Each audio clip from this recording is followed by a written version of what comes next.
Hey everyone, the Advocate of Hakai welcomes you all to yet another video, and this one is kind of an important one for me, not just as a content creator, but first and foremost a gamer.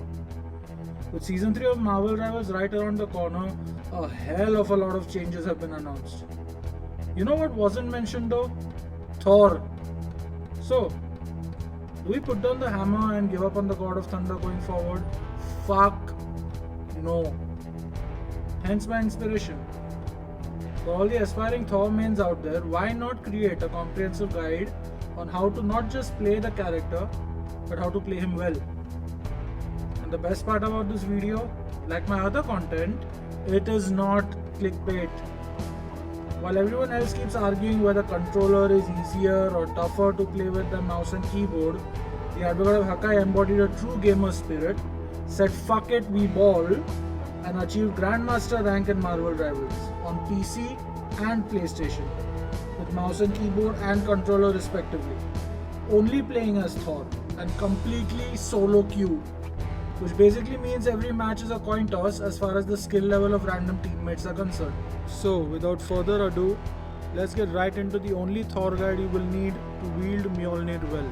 So now let's quickly go over the basic abilities and ultimate and everything else of Thor. First of all, you have his basic attack that deals a fair bit of damage to squishies. By squishies I mean strategists and duelists, damage dealers and supports, healers as you may commonly know them. Next you have his hammer throw ability, which is on a 6-second cooldown. You can notice your abilities on the bottom right. It is on a 6-second cooldown, deals not that much damage, but I'll explain the utility of hammer throw in a bit. Then you have his storm surge, which is basically his main mobility option. You can charge it up and then... So this storm surge ability is not a stun lock. Please remember this, it's very important, especially if you're trying to counter an enemy ultimate ability. It will not stun lock them out of their ultimate. It will just push them. It's just a knockback. The difference between a stun lock and a knockback is a stun lock, as the name suggests, stuns you out of your action, whereas a knockback just knocks you away. So you can use this. Let's say a Scarlet Witch is about to use her ultimate and wipe out your entire team. You can use it to push her away from your team so that only you die. Or at least only half your team dies, or at least only you and maybe one other person dies in her ultimate. Assuming that it can't be stopped. Rather than the entire team dying, it's better that just you die or one of your teammates dies along with you. At least there are 4 more teammates left alive. As you can see, there are 3 hammers below the crosshair. That is your Thor Force charge, Storm Surge. Each Storm Surge will consume 1 Thor Force charge. And here's where Hammer Throw comes into play. Hammer Throw, what they've reworked is, Hammer Throw no longer consumes Thor Force. The trade-off for that is, it doesn't give you any extra health. If you notice, when I Storm Surge, I gain extra health. Notice my health has gone up. Now if I use Hammer Throw, because I consume no Thor Force, I gain no extra health. But the intended use for Hammer Throw now is as a free resource to get 1 charge of Thor Force back. So basically you Storm Surge and then immediately do a Hammer Throw and you get your Thor Force back. Let's look at that again. Storm Surge, throw the hammer, Thor Force restored. The rumor was that if you passed your hammer throw through multiple enemies, it would give you more than 1 Thor Force charge. That is not true. Please don't be under that illusion. No matter how many enemies you hit with your hammer throw, you will only get 1 Thor Force back. Your next ability is your Lightning Realm. This is basically a damage dealing and slowing ability, so that whoever leaves gets damaged and slowed. So we do Lightning Realm, damage dealt and slowed. Also notice when the bot turned back around, when entering, it did not get hit by the lightning realm. Only when leaving does it work. So please note that. It is not a shield, unfortunately, it is just a slowing mechanism. The benefit of lightning realm is you can gain multiple Thor Force charges with one lightning realm. And then now we have 2 Thor Force to gain. Instantly gained because we hit 2 enemies. The more number of enemies you hit with your lightning realm, the more Thor Force charge you gain. So this is what you should be using to gain back as much Thor Force charge as possible.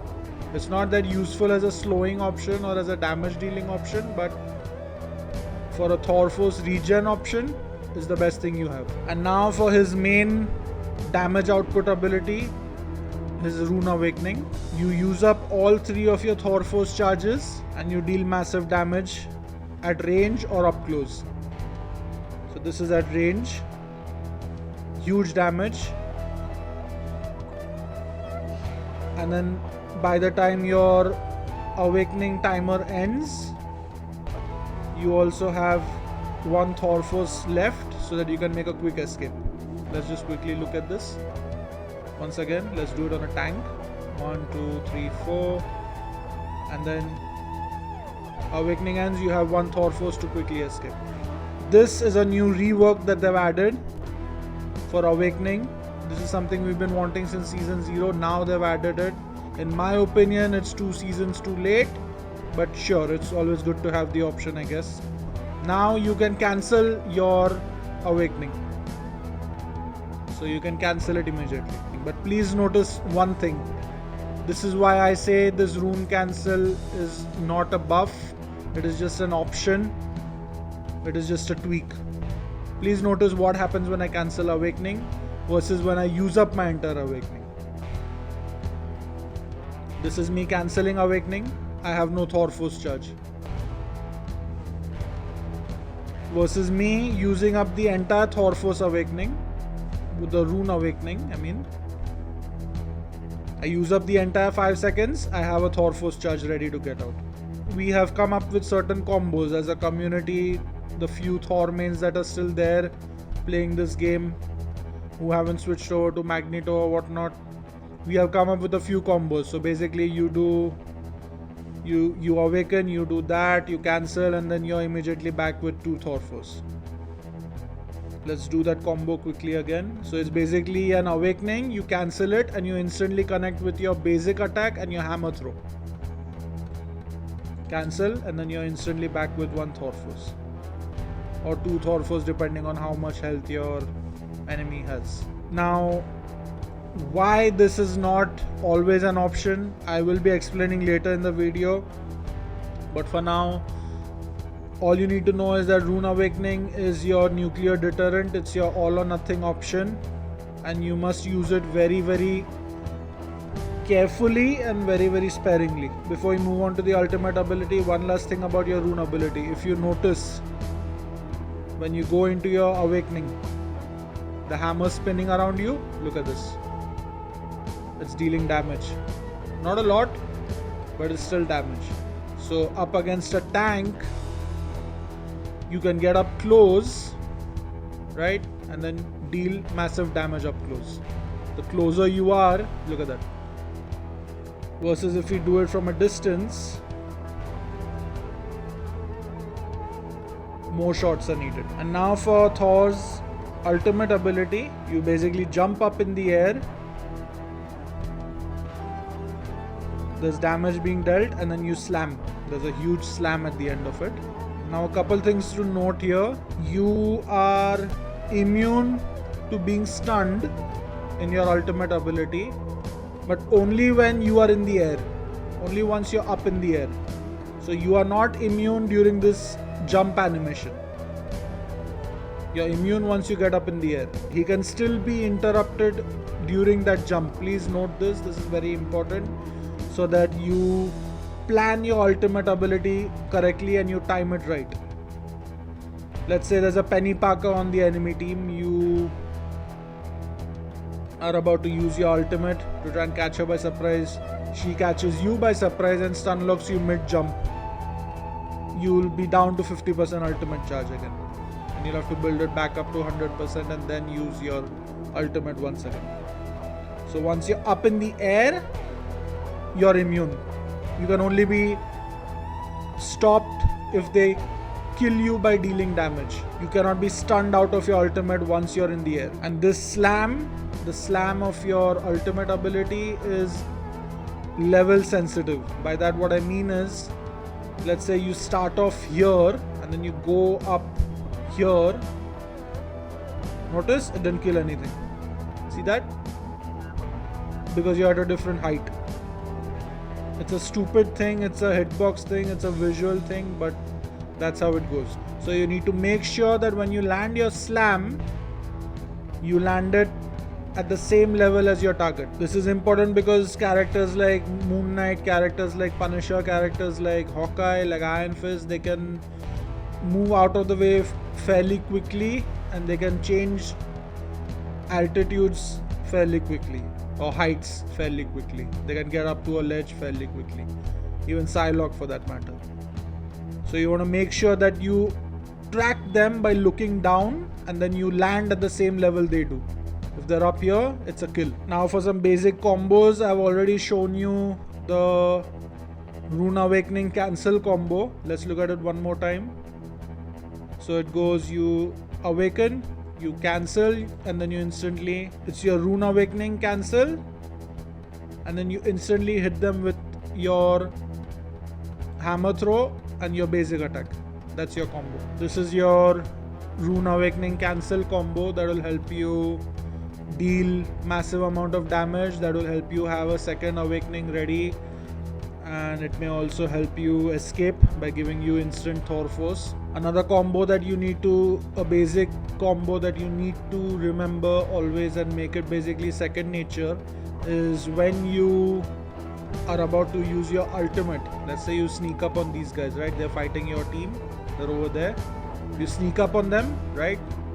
Keep your lightning realm to slow them down, okay? And then you pop your ultimate. I'll show it on a moving target, why that's important.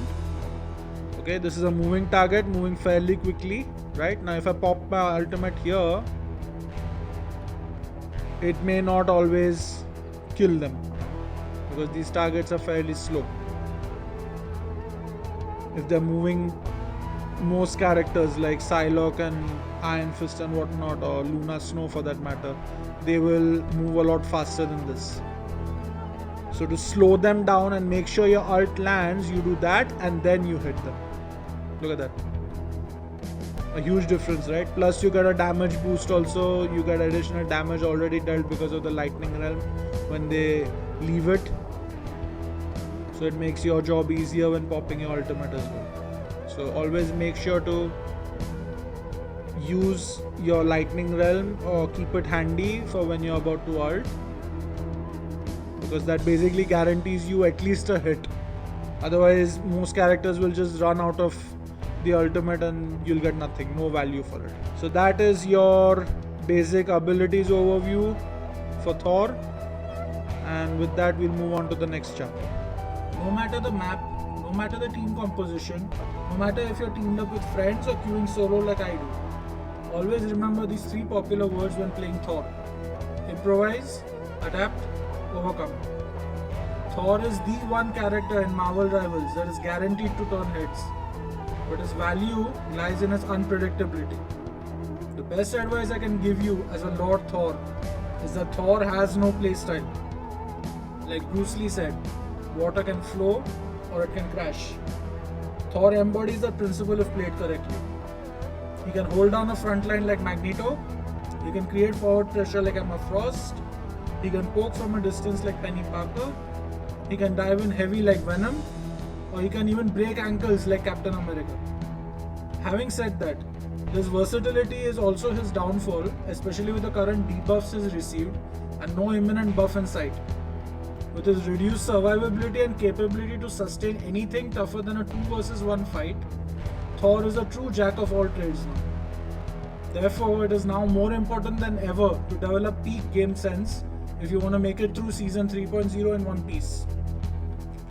Your main leverage as Thor now rests in your Rune Awakening and your ultimate ability.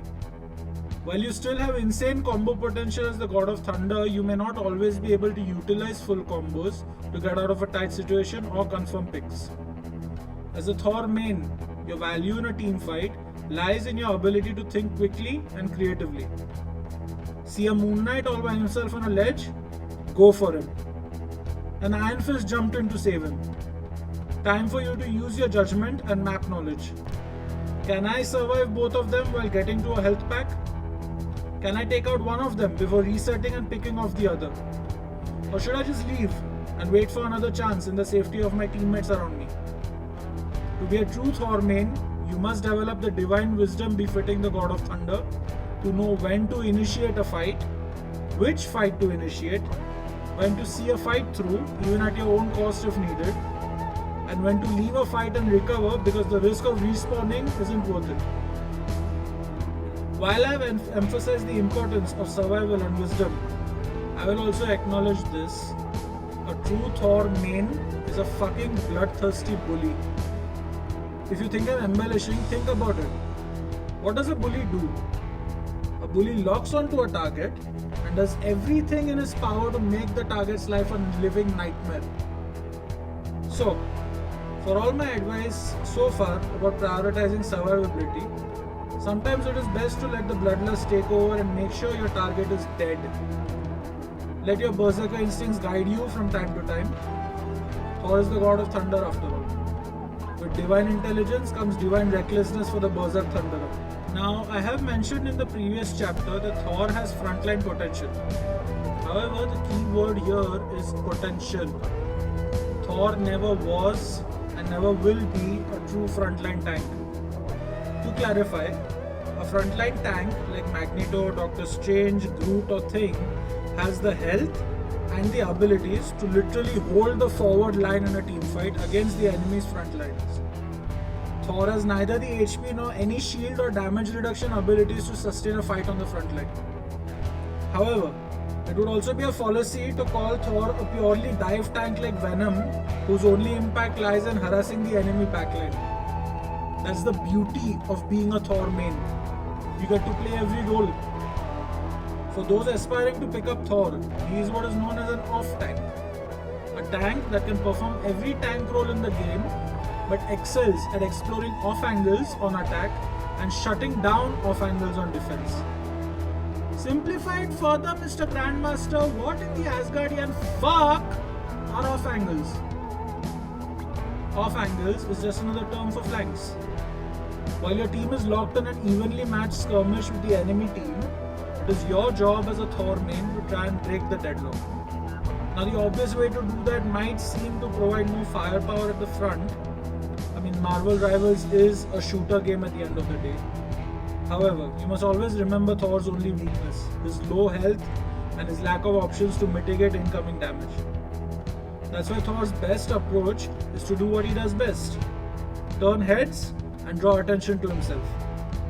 Instead of trying to beef up my front line that already has Thing doing his thing, what I will do as a Thor main is get out of the enemy's line of sight, find the quickest opening I can attack from that's away from the sight of the main fight, and use my Rune Awakening or close quarter combos to apply pressure from said removed opening. Remember when I said Thor is a fucking bully? I hope you do, because you can't hope to get good at playing Thor with goldfish memory and potato reflexes.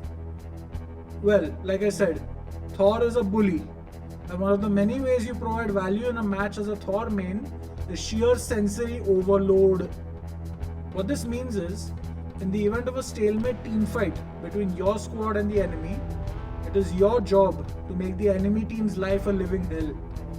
Pepper them with awakening shots from a distance, reset and dive into their backline and wreak havoc before getting out and resetting. Fly back to your supports and pressure the ones diving them into leaving immediately. No player can beat overstimulation except a Thor main, because you are the overstimulation. The God of Thunder is not expected to be shackled down by the rules and strategies of mortals. To excel at off-tanking on attack as well as defense, You absolutely must develop more than just mechanical skills like aiming and button pressing precision. As a Thor main, you must constantly be aware of your enemies, teammates, the map, and your location in it. Let's say you're planning on pressuring the enemy low-key. Do you have any teammates who can attack with you? Can your supports get their heals to you without putting themselves in harm's way? Are any health packs close to where your target is? And can you get to those before your target does? Are there any ledges you can be thrown off of, or hidden angles from where you can be sniped? You have to constantly be aware of these things no matter the play you're making. The list may seem overwhelming, but trust me, it will become second nature to you if you play enough matches and truly aim to get better at the game and at Thor, rather than just focusing on your win-loss ratio or rank. Practice makes perfect after all. To close out this chapter, it is important to remember that you may not always be able to off-tank. Whether you're in a defensive position under heavy fire, or you have just respawned with your team and need to recapture point, or you're solo tanking, which will honestly be close to 70% of your matches, depending on how good you are as a tank, because people are lazy and just want to install a duelist and pop melons like it's Call of Duty. Or your supports are constantly being harassed and nobody's helping them. Just some of the many situations in which it would be better to stay with the team, make more conservative plays and distractions, and help the team gain ground as a unit. The God of Thunder being the glue that holds everyone together. Now that we have already covered Rune Awakening earlier in the video, let's clarify its purpose in Thor's arsenal. Rune Awakening is an all or nothing move that can be used at range or up close and personal. However, just like with every other move, you have to know when and how to use Rune Awakening. Do not let the casuals fool you into a false sense of security. The option to cancel Rune Awakening is not a buff, at least for Thor as he is now. That's all it is, an option. I've already explained the pros and cons of Rune Awakening cancel by itself, so you can always go back to the abilities overview section of this guide for a refresher.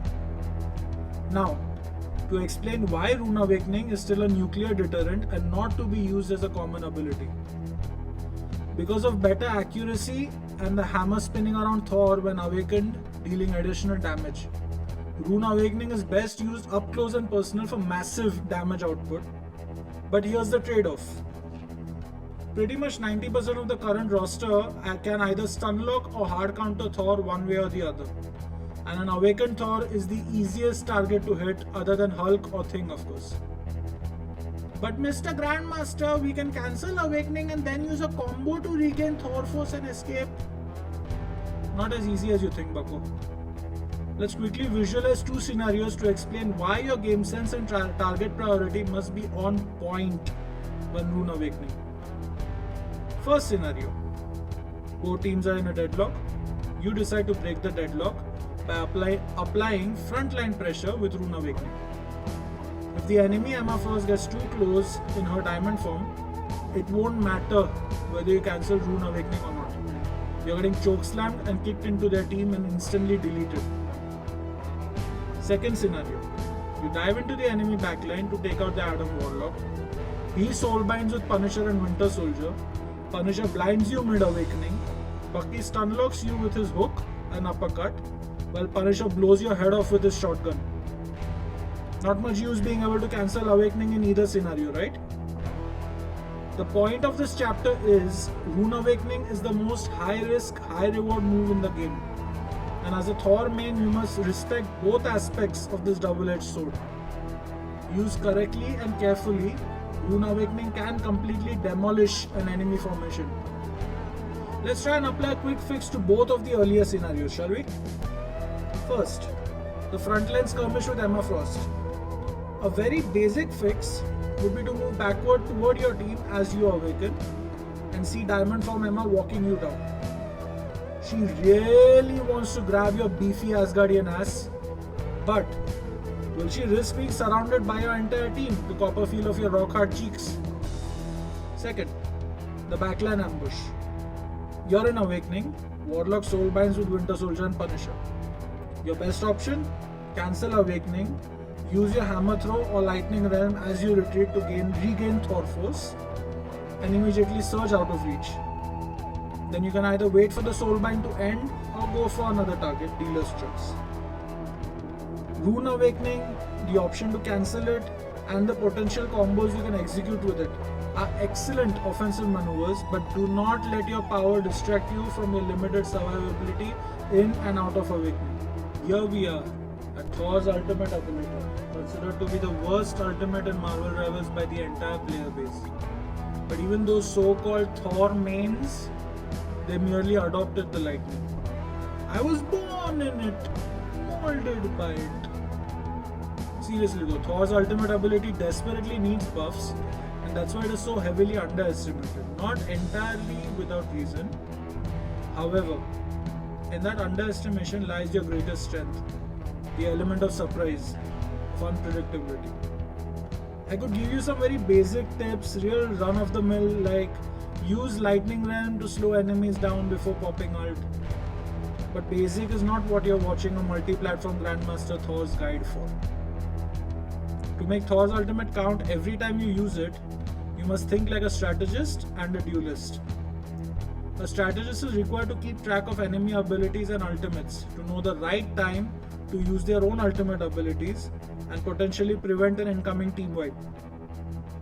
A duelist must time the ultimate right by catching the enemy off guard or baiting out their sustain and defensive abilities before popping ultimate and wiping them out. To maximize value, you as a Thor main must embody all these characteristics. And while it may seem overwhelming, it all comes down to the same fundamentals once again. Game sense, target priority, timing, and situational and positional awareness. For example, trying to pick off a Penny Parker or Iron Man with your ultimate will fail probably 6 times out of 10. But if you sneak up on the enemy Hawkeye, Mantis, Punisher after they have used up their defensive abilities, easiest triple kill of your life. Besides, if you do it right, you will end up with enough safety around yourself to pick off the stragglers that manage to make it out with their lives. One last tip to optimize Thor's ultimate ability. Once you have every other variable mentioned before under your control, the last step is to, as much as the circumstances allow, try and get overhead before popping your ultimate on unsuspecting targets. This eliminates the initial jump animation for his ultimate ability, basically guaranteeing a successful execution and removing any possibility of being interrupted before you're up in the air.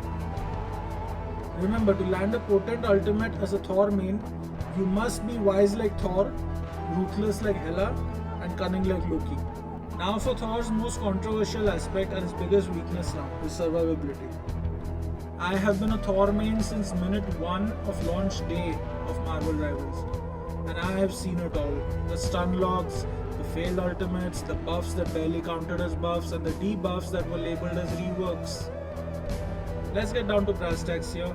Thor has the worst survivability of any Vanguard so far in Marvel Rivals. And with the Hammerthron overhealth debuffs, the developers thought would be just peachy for Thor. His survivability in Season 2, 2.5 and the upcoming Season 3.0 is at its absolute lowest. So, how do we get around this hindrance? Do we whine for spoon feeding like the strategist mains did? Or go rogue and throw matches like the duelist mains do? Maybe we just give up on playing Vanguard altogether, like so many so-called Thor mains and other Vanguard mains. No, we are true Thor mains, and we will make the God of Thunder proud. Your best friend, once again, is game sense. But I'm talking about game sense in one active and one passive regard when it comes to maximizing uptime on Thor. First, the active factor. You must be patient. Please note that I said the word patient, not idle. Tiny example. Say your team won a team fight and captured point. Do you just stand around with your team waiting for the enemy team to return? Absolutely not. A good Thor main will take space, but not as a frontline tank. A good Thor main will post up behind natural cover and wait patiently for his chance to create havoc. Now, for the passive factor. Nobody is coming to save you. Your supports cannot be expected to follow you into enemy territory, and your duelists may not always be able to keep up with you. More often than not, your team would rather you just played Magneto instead. To be a good Thor main, you have to accept that you are almost always on your own. But you wanna know something?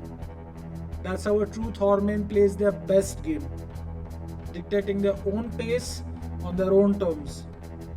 Think a dive is too risky to follow through with? Retreat back to your supports for heals. Think a kill is worth the sacrifice? Take them down with you. While there cannot be a foolproof blueprint to survive every single fight, this is a handy rule of thumb for you to remember and adapt your strategy around. Thor is unbeatable in a one-on-one fight, and you will almost always be on your own. So try to pressurize and maneuver the enemies until one of them ends up alone too. Free eats from there every single time. To be able to do that, you have to be aware of map layouts, mainly natural cover and health packs. You have to be locked in and disengaged the moment you find yourself targeted by more than 2 or 3 players.